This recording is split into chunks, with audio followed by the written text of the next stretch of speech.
आज हम Bhagavad Gita chapter 18 the perfection of renunciation के श्लोक 13 से आगे पढ़ेंगे। रोज की तरह पहले मैं संस्कृत में श्लोक को पढ़ूंगी, उसके इंग्लिश ट्रांसलेशन को देखेंगे और मीनिंग को समझेंगे। तो चलिए शुरू करते हैं।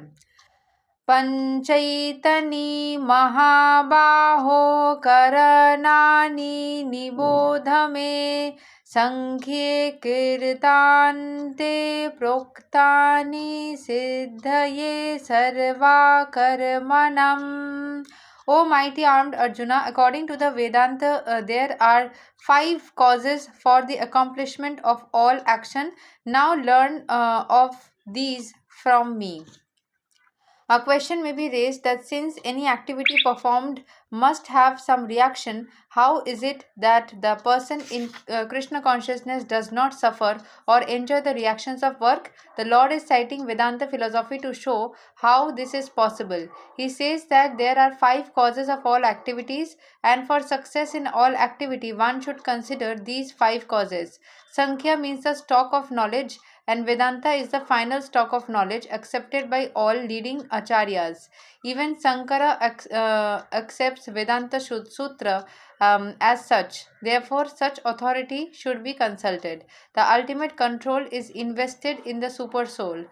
As it is stated in the Bhagavad Gita, Sarvasya Chaham Ridhi Sannivista, he is engaging everyone in certain activities by reminding him of his past actions, and Krishna consciousness acts done under his direction from within yield no reaction, either in this life or in the life after death. तो मतलब यहाँ पे जब भी हम Krishna consciousness में रहते हैं, जो भी सारे हम एक्टिविटीज़ करते हैं, he says that there are 5 causes for all activities. 5 कारण होते हैं, हर एक एक्टिविटी जो हम करते हैं उसके 5 कारण होते हैं। And for success in all activity one should consider this 5 causes. इस 5 कॉज को हमें कंसिडर करना चाहिए। Sankhya means a stock of knowledge, हमें नॉलेज अपने अंदर गेन करना चाहिए। And Vedanta is the final stock of knowledge accepted by all leading acharya. सारे लीडिंग आचार्य वेदांत सूत्र को एक्सेप्ट करते हैं। Sankara, even Sankara accepts Vedanta Sutra. The ultimate control is invested in the super soul, as it is stated in the Bhagavad Gita. Sarvasya Chaham Ridhi Sannivista. He is engaging everyone in certain activities by reminding him of his past actions. Past actions के हिसाब से हम कुछ ऐसे activities में जोड़ते हैं.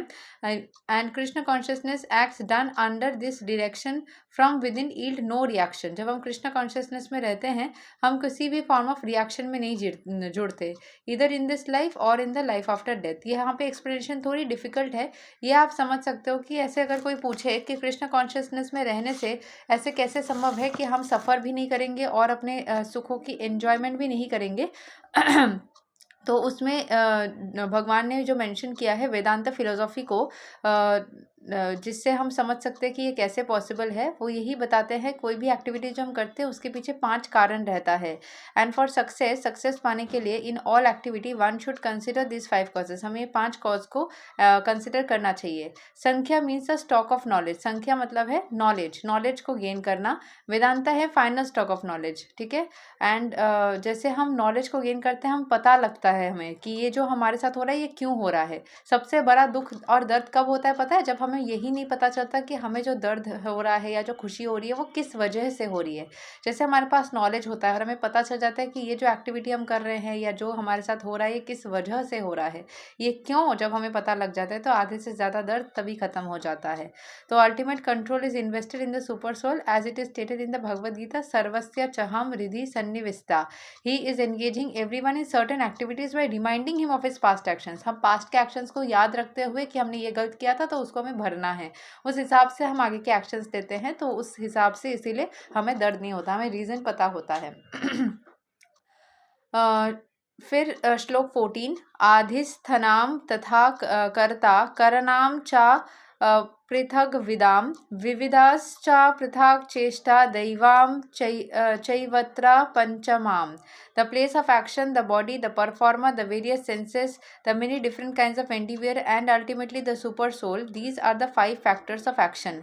हमें 5 actions के factors को यहाँ पे बोला गया है. Place of action, the body, the performer, the various senses, and the many different kinds of endeavor, and ultimately the super soul. These are the 5 factors of action. कोई भी action हम करते हैं जब, तो ये चीज़ें हमारे ज़िंदगी से जुड़ी हुई होती है. क्या? हमारा शरीर, हम खुद. ठीक है. प्लेस ऑफ एक्शन, कहाँ पे ये एक्शन हो रहा है? हमारे शरीर में एक्शन हो रहा है, हमारे शरीर के ज़रिए हो रहा है. परफॉर्मर, हम खुद, हमारे अंदर का सोल, हमारे जो सेंसेस है, हम जो डिफरेंट एक्टिविटीज़ कर रहे हैं. ठीक है. और अल्टीमेटली सुपर सोल. तो ये हो गया श्लोक 14. श्लोक 15.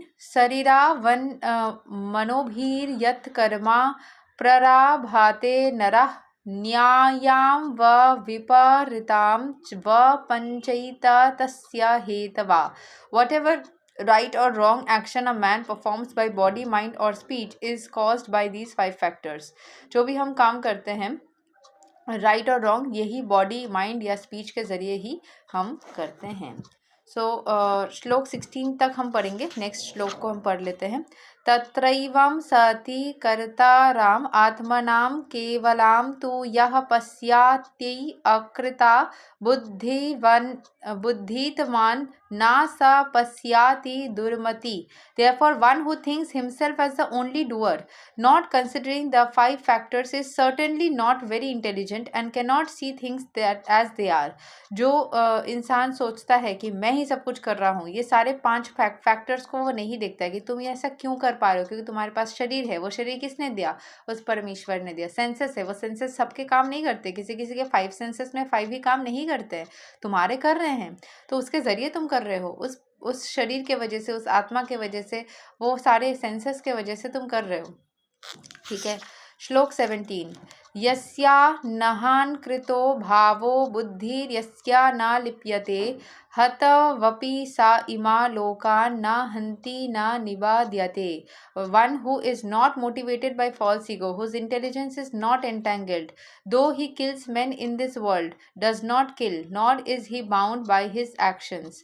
तो जिसके अंदर कोई फॉल्स ईगो नहीं है, जिसकी intelligence entangled, whose intelligence is not entangled, though he kills man in this world does not kill. मतलब वो लोगों को one who is not motivated by false ego, मतलब जिसके पास अहंकार नहीं है. Whose intelligence is not entangled, जो बहुत ज़्यादा कन्फ्यूज्ड नहीं है.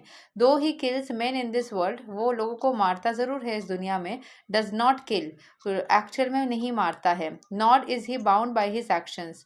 वो मतलब यहाँ पे अर्जुन के हिसाब से बोला गया है कि वो अपने सारे शत्रुओं को मार तो रहा था, लेकिन वो खुद नहीं मार रहा था. वो डेस्टिन्ड थी. वो ईश्वर ने खुद उसको आकर के बताई थी कि उसका कर्म है. क्योंकि देखो, योद्धा जो टेररिस्ट लोगों को मारते हैं वो गलत होता है. ठीक है. लेकिन जो सेना, जो बैटल फील्ड में रहते हैं, वो जब मारते हैं, क्या वो गलत होता है? नहीं, राइट. क्योंकि वो उसका ड्यूटी है. तो इसीलिए वो उसका वही कर्म है. इस वजह से जिसके पास में वो कर्म उसका है, तो उसको तो करना ही पड़ेगा. लेकिन जो खुद से जाकर के लोगों को बिना मतलब का, इनोसेंट लोगों को ऐसे ही मार देते हैं, तो वो गलत है. दोनों के डिफरेंस समझने की ज़रूरत है. एंड यही तक हम आज पढ़ेंगे. श्लोक 17 एक बोनस श्लोक, मैंने 16 तक पढ़ने का सोचा था, 17 तक बढ़े. एंड अगले दिन हम श्लोक 18 से आगे बढ़ेंगे. तब तक के लिए हरे कृष्णा, राधे राधे, जय श्री राम.